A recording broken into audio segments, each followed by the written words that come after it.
Salut amis sportifs et bienvenue à votre magazine, votre tribune, en tout cas Parole des sportifs avec lequel vous vous êtes depuis un certain moment habitués. Nous sommes là juste pour parler du championnat de l'entente provinciale de football avec ses différents dirigeants des clubs, dirigeants de l'entité. On parle également des ambitions des clubs qui font partie de ces championnats, qui font la beauté de ces championnats, l'un des meilleurs, si pas les premiers, des championnats provinciaux de la République démocratique du Congo. Sur cette tribune, je ne suis pas seul. Je suis accompagné des deux des membres de la cellule de communication de l'EPFKIN. Il s'agit bien du président Dieudonné Mukendi, qui est juste à ma droite, et de John Mbouile, vice-président. Je suis dans l'espace présidentiel particulièrement, et particulièrement c'est aussi leur première participation dans cette tribune depuis que nous avons commencé.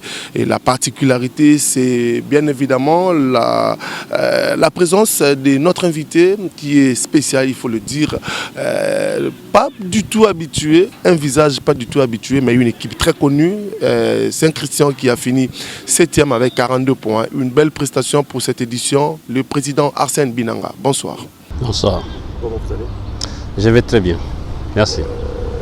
Ça n'arrive pas trop de passer dans les médias. On a pu arracher votre participation, ça n'a pas été facile. Merci. Merci, je suis là. En fait, si vous est arrivé détailler un petit bilan rapidement de Saint-Christian pour cette édition où il a fini 7e avec 42 points, qu'est-ce que vous direz? Ça a été satisfaisant? Vous n'avez pas été satisfait? Les ambitions n'ont pas été, les objectifs n'ont pas été atteints de façon sommaire, vous diriez quoi? Bon, je crois qu'il faut commencer par la fin.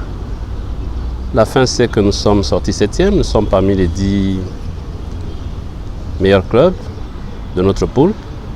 Et pour nous, quand nous regardons la fin, si on commence par la fin, c'est pour dire que pour l'équipe, on a fait un bon championnat. Parce que nous avons réussi à nous maintenir. Et pour l'équipe, nous sommes contents. Mais je parle de la fin parce que les débuts par lesquels je devais commencer n'étaient pas très bons. On a commencé un championnat avec, dans la première phase, 7 points. On était presque les derniers.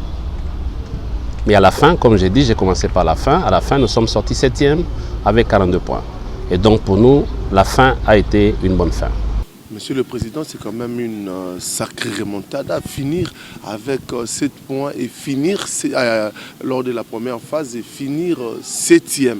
Ça veut dire que vous avez fait une manche retour on ne peut plus éblouissante. C'est pour ça que nous sommes satisfaits parce qu'on a regardé la fin. La fin pour nous a été une bonne fin. Alors, vous êtes à votre 3e année, si ma tête ne m'a pas trahi. Les ambitions demeurent les mêmes, les maintiens, ou il vous arrive, il vous passe dans la tête parfois de penser aussi à aller tutoyer le petit sacre là, que cette saison a eu Fénéline, la saison dernière c'était Nujak. Bon, je crois que les ambitions de chaque club, de chaque dirigeant ou de tous les dirigeants, c'est d'avancer. Si nous avançons, nous serons très contents.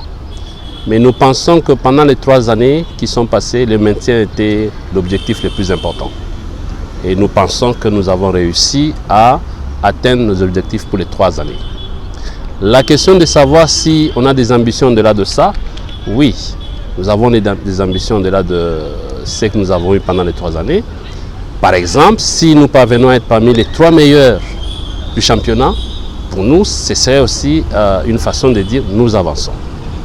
Donc, je préfère vous dire qu'on veut une meilleure place par rapport à la place que nous avons obtenue la dernière fois. Mais si l'occasion est là pour prendre la première place, on ne va pas lâcher, on ne va pas hésiter. Ça, c'est des ambitions naturelles, normales d'un club. Monsieur le Président, si je peux revenir à la question de Junior Bompema, parce que vous avez évoqué un problème ici, selon lequel vous devrez commencer par la fin du championnat.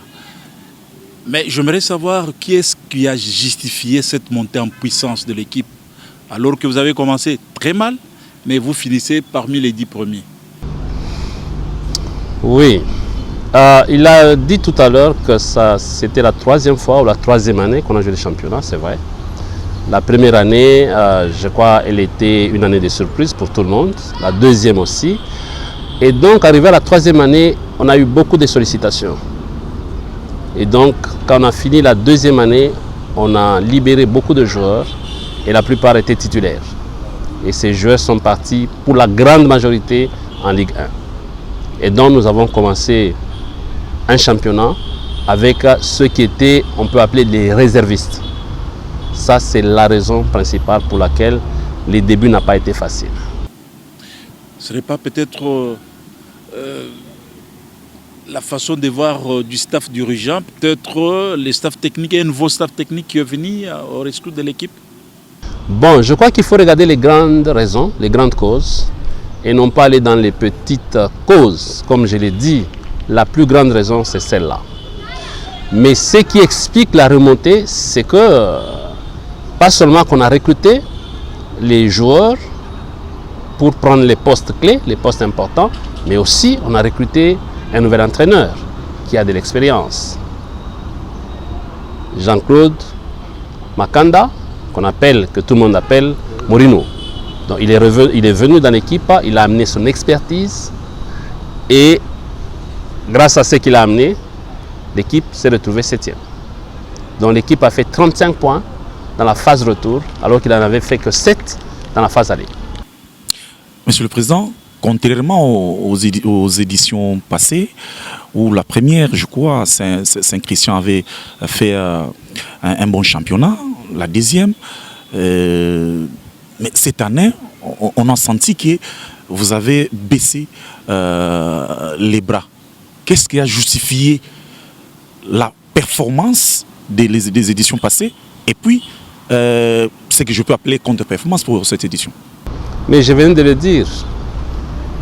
Nous avons utilisé les mêmes joueurs la première année et la 2e année avec quelques ajustements. Et la 3e année, nous avons perdu 7 joueurs titulaires qui sont partis en Ligue 1. Et donc, on a fait un remplacement ou des remplacements qui n'ont pas été faciles au début. Donc les nouveaux, plus ceux qui étaient déjà là mais qui n'étaient pas titulaires, n'ont pas été à la hauteur.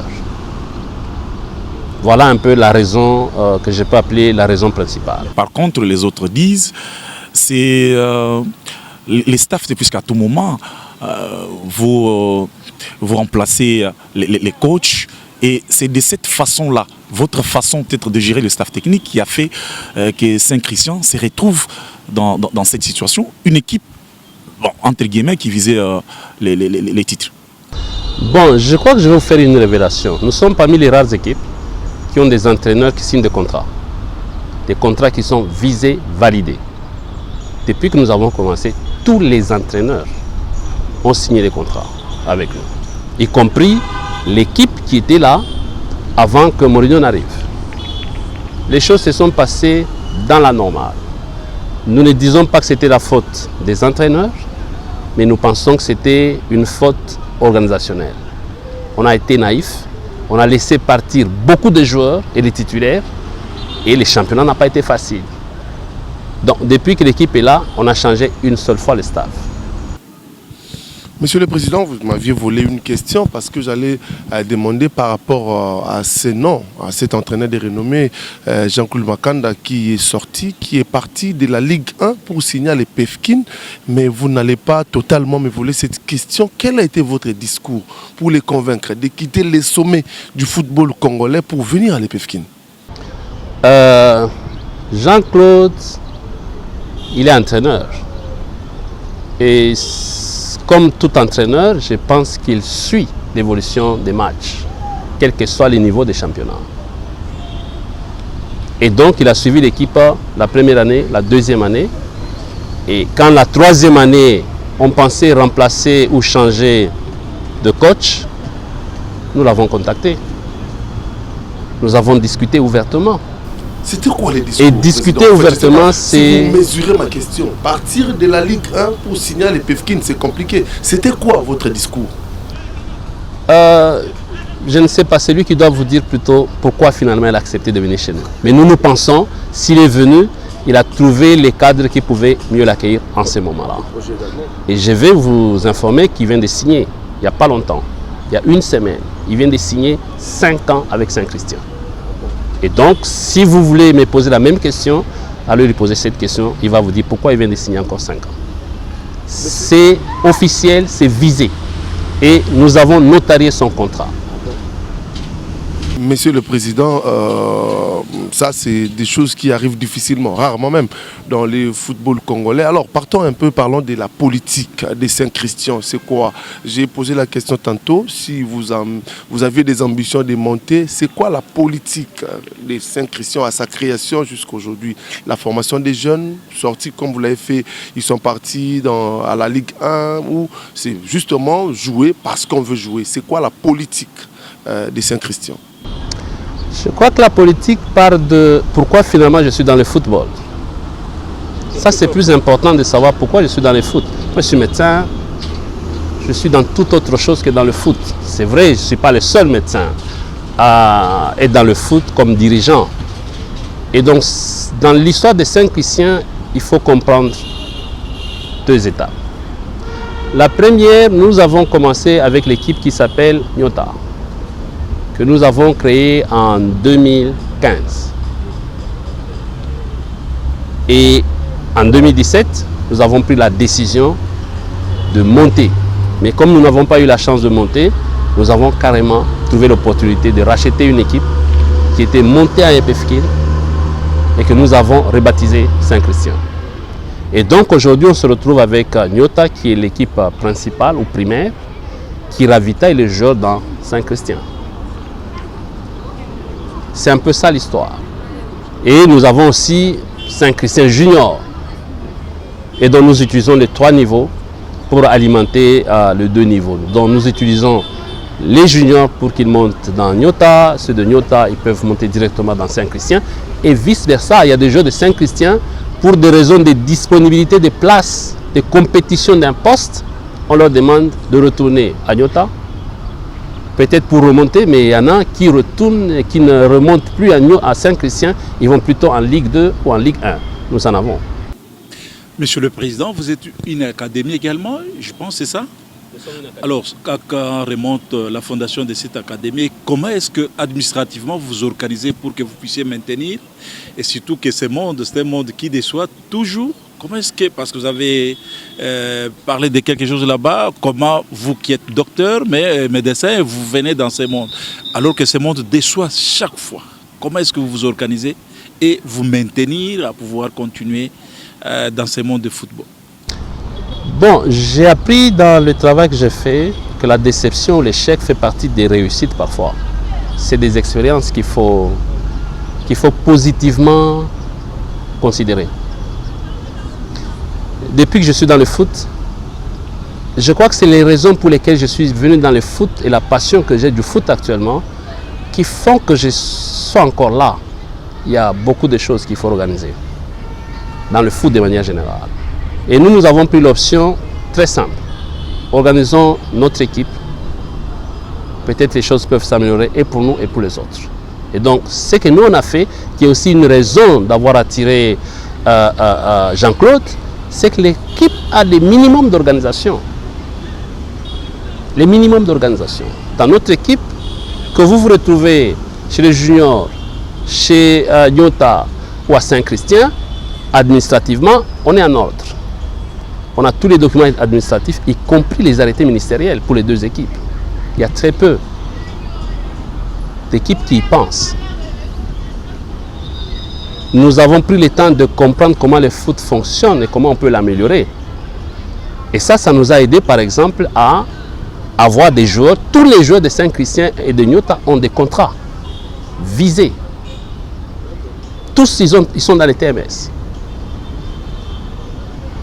Donc, il y a ces questions. Et puis, c'est aussi important de savoir que quand il y a les primes, si vous venez au club, on va vous sortir toutes les primes qui ont été payées. Les gens signent. Même le transport pour les entraînements, il y a un cahier. Et ça nous permet de savoir qui vient, qui ne vient pas. Et le principe est clair. Le joueur qui n'a pas été régulier ou l'athlète ne peut pas monter sur le terrain. Ne peut pas réclamer qu'on ne l'a pas classé. Parce que la tendance, c'est de penser que l'entraîneur, il veut tel joueur, tel autre, non pas moi. On dit non, mettons les critères simples.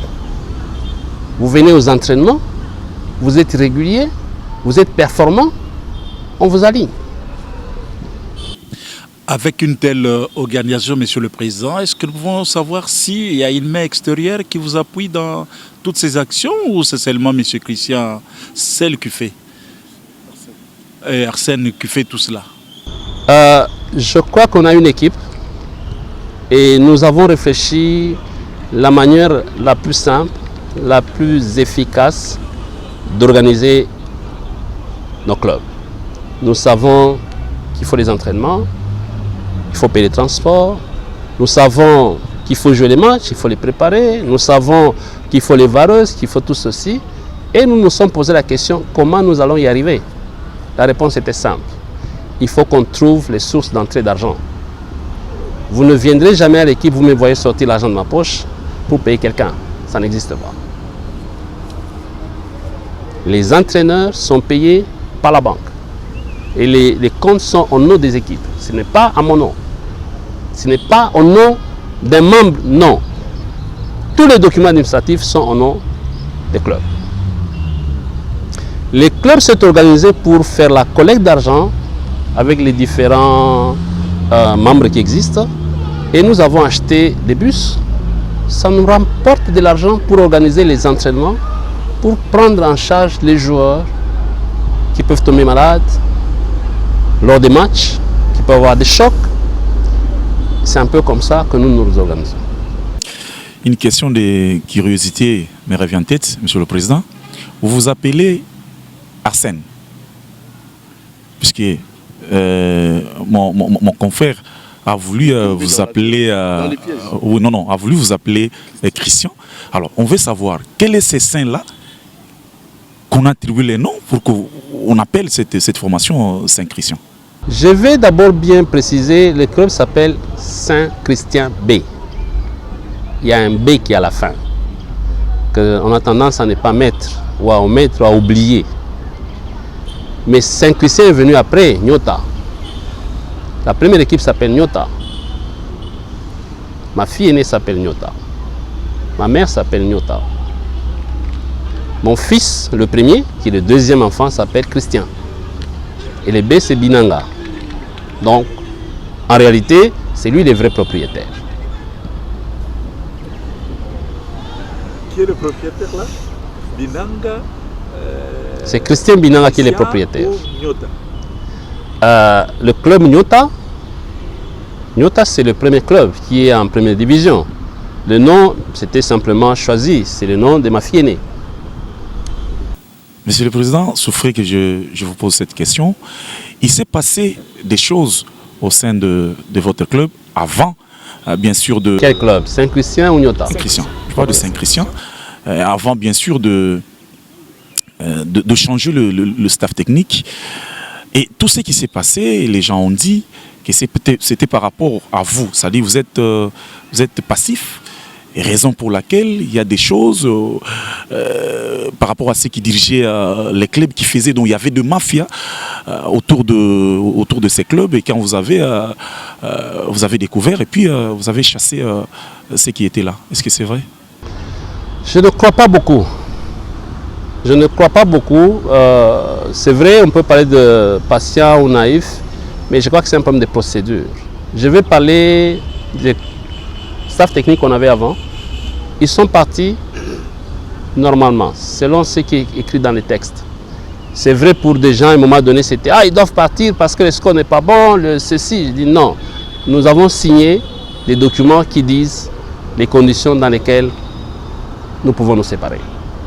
Ce n'est pas de la naïveté, ce n'est pas de la patience, mais c'est de l'observation ou l'observance des textes. Ça, c'est une chose. La deuxième chose, comme dans toutes les entreprises, les gens vont venir vous raconter tout. Parfois, ils vous parlent de choses qu'eux croient être vraies, alors que ce n'est pas vrai. Pour éviter ça, mettez en place une structure, un système de gestion transparent.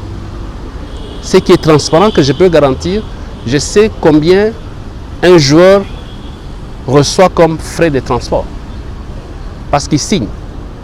Je sais combien l'entraîneur gagne à la fin du mois. Parce qu'il y a un chèque. Et on peut retracer ça.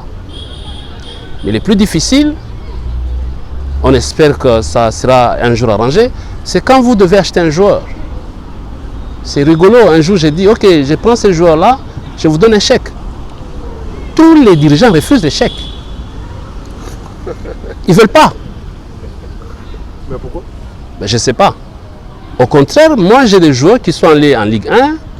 Pour un paiement du joueur, j'ai dit mettez ça sur les comptes. Un club me pose la question, mais on peut retenir l'argent du joueur? Je dis ça, c'est pas votre problème.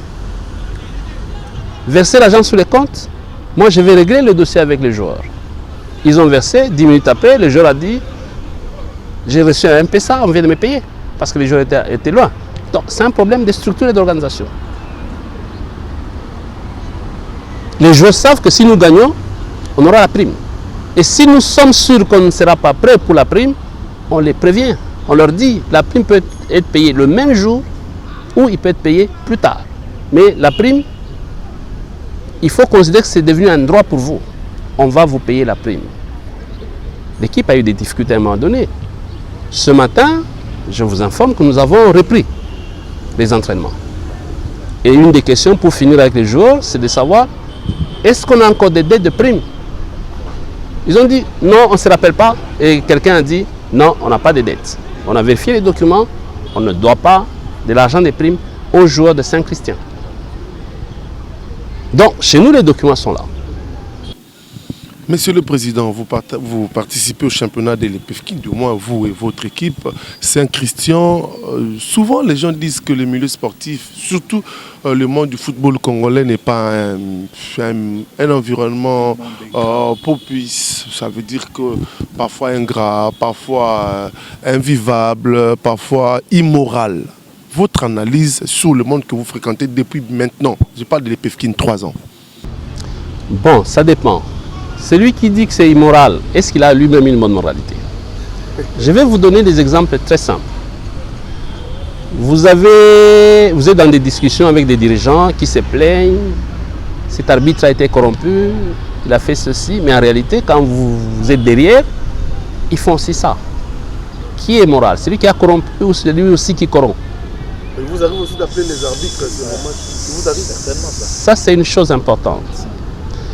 Savoir si je les appelle ou je ne les appelle pas, je vais simplement dire je ne les fais pas. La question c'est de savoir est-ce que chaque fois que nous gagnons, nous méritons. Nous, quand nous gagnons, nous méritons. Nous avons toutes les vidéos des matchs. Il y a des matchs, si je vous les montre, vous allez dire qu'est-ce qui se passe ici. Il y a des matchs où on a perdu alors qu'on ne devait pas perdre. C'est visible, c'est criant. Mais nous pensons que chaque fois que nous avons gagné, on a mérité de gagner. Monsieur le Président, nous sommes en train d'avancer dans cette émission. La saison ici commence 2022-2023. Saint-Christian, partie prenante dans ces championnats de l'EPFKIN. Les tirages au sort, c'est pour ces 18. Vous y allez cette saison avec la même ambition, les maintiens, ou ça sera une équipe concurrente qui devra cette fois-ci démontrer notre visage? Nous avons créé et nous continuons à soutenir ces équipes parce que nous avons les ambitions. Vous savez, les ambitions, c'est toujours partir d'un point vers un autre qui est beaucoup plus meilleur. Et si nous sommes sortis 7e, nos ambitions seraient de faire mieux qu'être 7e. Et je l'ai dit, si vous nous laissez les couloirs d'être premier, on le prendra. On s'engagera et on ira en Ligue 2. Mais nous allons faire des progrès. Monsieur le Président, avec tout ce que vous avez évoqué ici en termes de dépenses, primes, salaires et consorts, on sent vraiment que vous dépensez beaucoup. Alors, mais au retour, qu'est-ce que vous, depuis que vous êtes dans le monde du football, vous avez déjà gagné? Et si vous n'avez rien gagné jusque-là, pourquoi se sacrifier? Pourquoi continuer à dépenser de l'argent, je peux dire, gaspiller inutilement? C'est la même question que vous pouvez poser à un enfant. Pourquoi il va à l'école? Pourquoi il doit aller chaque année à l'école? Parce qu'il espère à la fin d'avoir un diplôme, peut avoir un bon travail, il peut gagner sa vie. Dans le football, il y a l'argent. Mais pour avoir cet argent, il faut investir. Pour avoir cet argent, il faut s'organiser suffisamment. Nous essayons de mettre tous ces éléments-là en place. Nous croyons dans le foot. C'est vrai, comme vous avez dit ici, il y a beaucoup de choses à décrier. Mais si vous commencez à avoir des modèles, les autres vont copier. Par exemple, nous sommes un club, on a les arrêtés ministériels, on est dans les processus d'avoir la personnalité juridique. Il y a très peu de clubs qui ont ça. Nous avons une caméra. Donc il y a des clubs qui peuvent. Aujourd'hui, quand vous regardez des clubs comme Oujana, ceux qui veulent aller loin, ils vont se dire pourquoi nous, si on ne peut pas avoir un terrain, on s'organise davantage. Et donc l'organisation, c'est un assemblage de beaucoup d'éléments. Commencer par ce qui est facile, aller vers ce qui est plus difficile. Nous croyons dans le foot, on ne perd pas de l'argent. C'est vrai, c'est un slogan, hein, on occupe les jeunes. Mais tous ceux qui sont dans le foot, ils y sont pour gagner de l'argent. Nous sommes là-dedans pour investir et nous espérons que cet investissement va avoir un retour. Ça, on croit. Entre 2015 et aujourd'hui, on a commencé à avoir des joueurs qui partent pour 1 année, 2 ans. On nous paye. Quand vous regardez ce que vous gagnez, c'est une partie de l'argent investi dans les joueurs. Donc sur 2-3 ans, c'est possible que vous gagnez plus que ce que vous avez investi dans les joueurs. Mais ça vous demande de vous préparer, de vous organiser. Allez, vous êtes peut-être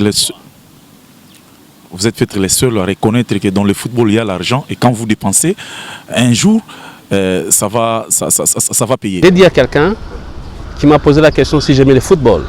Je lui ai dit, je n'aime pas le foot, mais j'aime l'argent du football. D'accord. D'accord. Merci beaucoup. Merci. Donc c'est l'argent que le foot peut générer qui m'intéresse. Et donc aimer le football devient secondaire. Ceux qui aiment le foot pour la passion, c'est leur problème.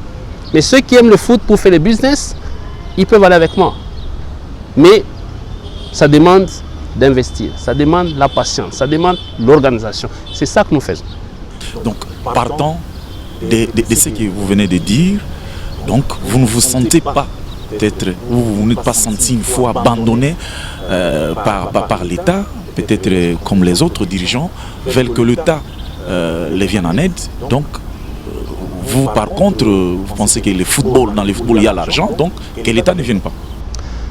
J'ai rencontré les gens des ONG. Un jour, les gens se plaignaient. Non, nous, on n'a jamais les financements.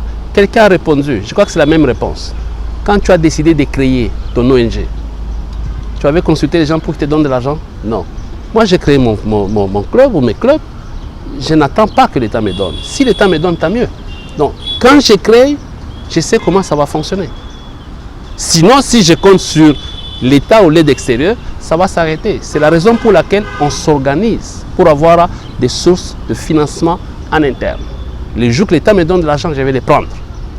Le jour que j'ai un partenaire extérieur, je vais m'accrocher à lui. D'ailleurs, le peu d'organisations qu'on met dans les clubs, c'est pour justement attirer l'extérieur. Monsieur le Président, une petite question. Vous aviez parlé, vous êtes un centre de formation d'abord. Vous parlez sans peut-être préciser l'opinion. Est-ce qu'on peut connaître quelques noms que vous avez déjà sortis sur le plan national, possible et international aussi? Est-ce qu'on peut connaître les joueurs, oui. Et ils sont où? Dans quel club précisément? Ok.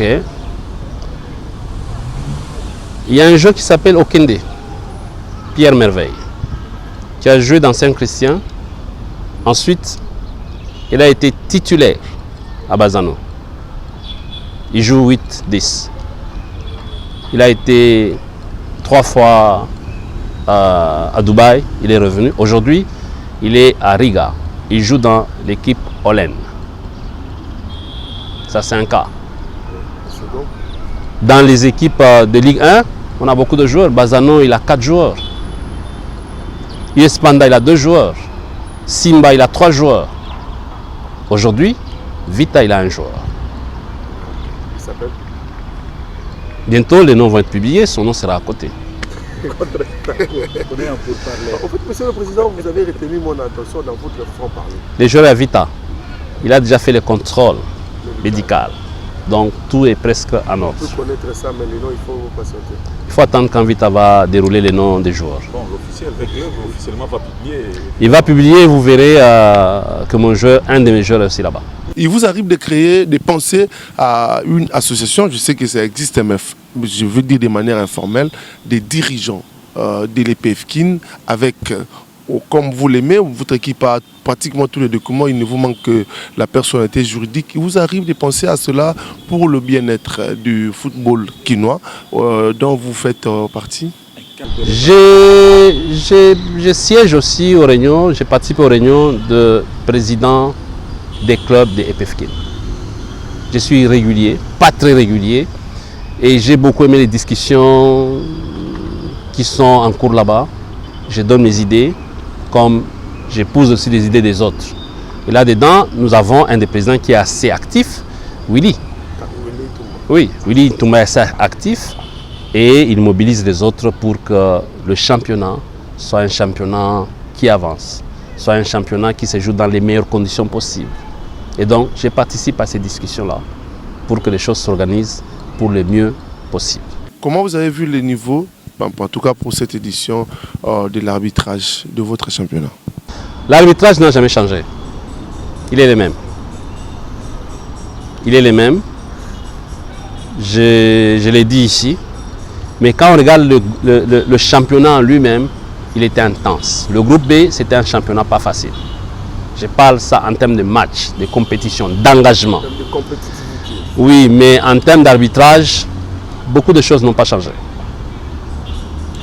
Et donc, le plus important, l'équipe doit se préparer. Et chaque fois avant le match, on dit aux joueurs, il n'y a que vous pour gagner. Si vous comptez sur les autres, vous n'allez rien faire. Arrêtez de pleurer sur le terrain. Injustice ou pas injustice, il faut vous battre pour que la fin du match soit favorable pour vous.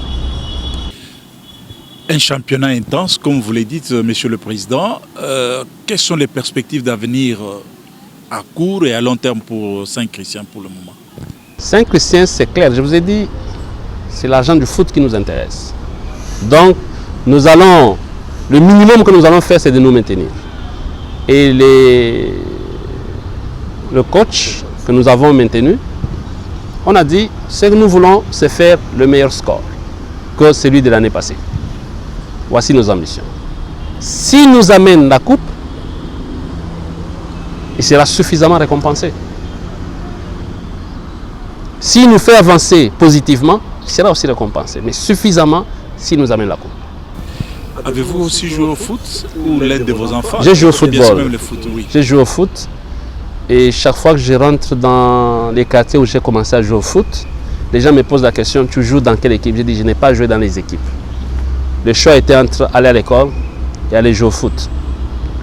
Je suis né d'un parent enseignant et donc le football était secondaire. Monsieur le Président, quelles sont les choses auxquelles, si vous étiez à la tête de l'EPFKIN par exemple, comme quoi? C'est ça, voilà ma question. Je viens du monde des ONG. Je ne vais pas dire où je travaille. J'ai beaucoup côtoyé les organisations académiques. C'est suffisamment structuré. Mais je vais vous rassurer, EPFKIN est suffisamment aussi organisé quand vous comparez EPFKIN aux autres niveaux. Parce que nous savons que les championnats commencent aujourd'hui. On a un calendrier qui est toujours respecté. Ce n'est pas le cas avec d'autres championnats. Donc, EPFKIN est assez, ou il est mieux organisé que d'autres. C'est encore plus grave. Mais EPFKIN est même meilleur quand on le compare à l'INAFOOT. Non, mais l'INAFOOT quand même, c'est un championnat national, alors que l'EPFKIN, c'est un championnat provincial, monsieur le Président. On ne peut pas comparer, par exemple, ici, vous jouez chaque jeudi, alors que l'INAFOOT, bon, vous prenez seulement le bis, vous quittez chez vous, vous venez ici, alors que l'INAFOOT, il y a un problème de vol, il y a un problème, l'État qui doit donner les bon, est-ce qu'on ne peut pas comparer quand même? Je crois qu'il ne faut pas aller dans la question de ce que l'État n'a pas donné ou ce qu'il a promis. Il faut rester aussi dans qu'est-ce qui était Nous parlons prévu? de la réalité. Les réalités qui sont au sein de la Je reste dans- sur dans- ça. dans la Qu'est-ce foot. qui était prévu et qui ne dépendait que des dirigeants? Il y a beaucoup de choses qui ne dépendent que des dirigeants qui ne sont pas correctement faites. Il y a beaucoup de choses. Comme il y a des choses qui dépendent de l'État qui ne sont peut-être pas correctement faites, pour une raison valable ou pas valable. Mais commençons par arranger ce qui dépend de nous. Et s'ils les font, les choses vont s'améliorer petit à petit. Chacun va améliorer ce qu'il est censé faire. Vous n'avez pas répondu à ma question. J'ai répondu à la question. Les choses que vous devez changer si vous étiez... Organiser davantage. Par exemple, demander à tous les clubs d'être en ordre sur le plan administratif. Ils les sont toujours. Ça dépend des niveaux administratifs, c'est lesquels. Il y a très peu de clubs qui ont des joueurs qui ont des contrats. Et aujourd'hui, on voit les joueurs en train de se plaindre, les clubs se plaignent de la gauche à droite. Ils n'ont pas de contrat, ils n'ont pas de papier. Il y a des clubs qui vivent, qui dépendent de l'humeur du président. Et ça, c'est un problème. Si le président, on l'a énervé dans les bus ou à la maison, il prend la colère, il l'amène sur le club ou sur l'entraîneur ou sur les joueurs. Et ça, c'est pas normal. Faisons mieux ce qui dépend de nous pour espérer obtenir mieux des autres. Aujourd'hui, le monde va découvrir Saint-Christian dans une autre facette, dans cette organisation que personne ne pouvait s'imaginer. Qu'est-ce que ça vous dit, ces partages, avec la cellule de communication de l'entente qui gère votre championnat? J'ai beaucoup aimé, mais j'étais très hésitant pour venir. J'étais curieux de savoir pourquoi on veut ces interviews. Évidemment, j'ai vu d'autres interviews. Je disais, bon, est-ce qu'on a besoin de dire ce que l'on fait? Ce qui est vrai, même si on ne passe pas, il y a toujours des gens qui savent Saint-Christian, c'est quelle équipe. Aujourd'hui, on a eu plus de 200 joueurs qui sont venus parce qu'ils veulent jouer chez nous. On a des joueurs à qui on a proposé la Ligue 2. Ils ont refusé. Ils ont dit non, nous on veut là-bas. Ils sentent, ils comprennent que c'est organisé. Et donc des émissions comme ça, c'est peut-être des occasions de dire ou de présenter un peu qu'est-ce que nous faisons. Ça c'est important. Et j'ai beaucoup aimé. J'ai beaucoup aimé en disant, ah ok, c'est des questions, pas forcément pour faire la promotion des Saint-Christian, mais pour dire, pour toucher certains points que les uns et les autres peuvent aussi considérer dans l'organisation de leur club. Alors pour finir, qu'est-ce que vous attendez de particulier un peu, une touche particulière, une nouvelle touche pour cette édition 2022-2021 et de 2022-2023 et du côté de l'organisateur et de votre part, vous en tant que club? Moi j'ai répondu, peut-être la question c'est vous en tant que journaliste, qu'est-ce que vous allez faire? Tout le monde écrit. Il se passe des choses dans les championnats, mais les journalistes ils sont où? Qu'est-ce que vous avez prévu? Ce n'est pas nous poser des questions sur comment on va s'organiser, mais dites-nous aussi comment vous pensez. Sauf que nous, on ne répond pas ici, c'est nous qui posons des questions, Monsieur le Président. C'est une façon de répondre. On a cette immunité-là. C'est une façon de répondre. Je ne vous ai pas demandé de répondre, c'est moi qui réponds, mais en disant, vous pouvez poser la même question pour dire comment on peut, en tant que journaliste, aider ces championnats qui a des problèmes, qui a des failles. On ne dit pas que tout est mauvais. J'ai dit que l'organisation, c'est parmi les meilleures organisations. Mais il y a des problèmes d'arbitrage, de ceci et tout ça. Vous, en tant que journaliste, pensez à nous aider aussi. C'est pour ça que j'ai aimé l'émission. Et aussi, ce n'est pas les journalistes ou ce ne sont pas les journalistes qui doivent parler tout à la place des dirigeants. C'est aussi important, Monsieur le Président. C'est vrai, mais les journalistes, ils ont une audience beaucoup plus élargie que les dirigeants. C'est la première fois que vous me donnez la parole. Tout ce que j'ai dit, je l'ai dit à mes joueurs, aux gens qui me côtoient, mais aujourd'hui, ce que je viens de dire, beaucoup de gens vont entendre ça. Monsieur le Président, je dois dire que nous avons été édifiés, nous avons été, moi personnellement, séduit, non seulement par votre franc-parler, mais aussi par la réflexion, la cohésion d'idées. En tout cas, merci pour votre disponibilité, ça n'a pas été facile. Vous revenez d'un voyage, du coup, vous nous avez fait l'honneur et l'amitié d'être avec nous. Merci beaucoup. Merci à vous, chers amis. Merci de continuer à faire confiance à cette tribune. Parole aux sportifs, nous pensons continuer à faire la promotion du championnat, le meilleur de toutes les ententes provinciales de la RDC, je le dis sans crainte d'être contredit. Je dis un grand merci au président de la commission, Dieudonné Mukendi, qui a été avec nous, et John Bouy, le vice-président, qui est juste à ma gauche. Un grand merci à Gabi Masumbuko, qui est le secrétaire de cette commission. Un grand merci particulier à Fils Kamunga, Physicien Nzao, à Emmanuel Moulamba. Tous, nous formons un corps pour vous faire ce boulot. Je ne vais pas oublier les très grands travaux réalisés par Fabrice Kitoko qui nous donne ces très belles images. Merci et au prochain numéro. Ciao.